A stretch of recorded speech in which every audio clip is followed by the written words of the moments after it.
Chris 6 News at noon continues.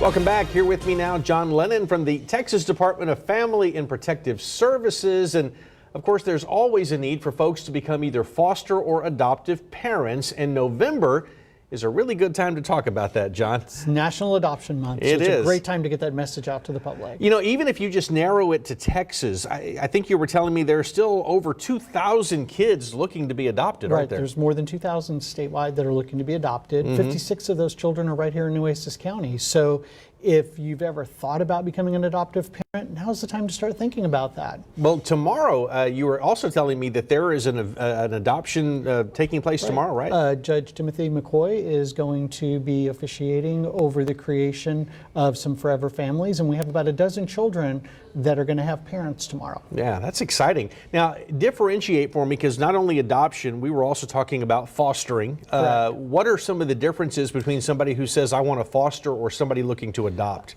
The big difference is one is temporary and one is permanent. Foster is where you come in and that you're temporarily caring for the children until we can reunite them with their parents. And adoption is when you want to make that child a part of your home, your family. And you're looking for both, right? We're looking for both. Our doors are always open to both. And sometimes one leads to the other, because we have people that say, well, I just want to foster.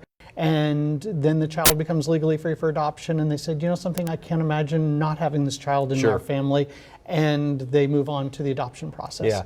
Yeah. You will even help a family decide which of those is better for them and for their situation, right? If they come to one of our adoption information meetings, there's 3 paths that they can take. They can be adoption only, foster only, or foster to adopt. And we always suggest take the foster to adopt, because you never know what circumstance or situation is going to be presented to you, and we want to make sure that you have all those opportunities available. Okay, so you have convinced me. My next step now is to come to a meeting, right? Come to a meeting. We're going to have one in December at our office. It's going to be December 9th. We do one in the morning at 11 a.m. for people who may work nights, and then we do one at 6 o'clock in the evening for people who may work during the day. And it's the same meeting, right? Same I don't have to go to both. Nope, it's the same thing. Meeting, same presenter, and they're just going to present the information, and then that's your opportunity as an inquisitive prospective parent to ask any question you want.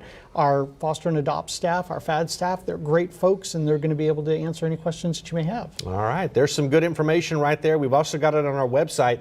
Just head over to christv.com and you can find everything and more that we talked about. Thank you, John. Thank you for helping to get the word out on our thousands of children that are looking for what every child wants, a mom and a dad. We appreciate it. Hey, still ahead.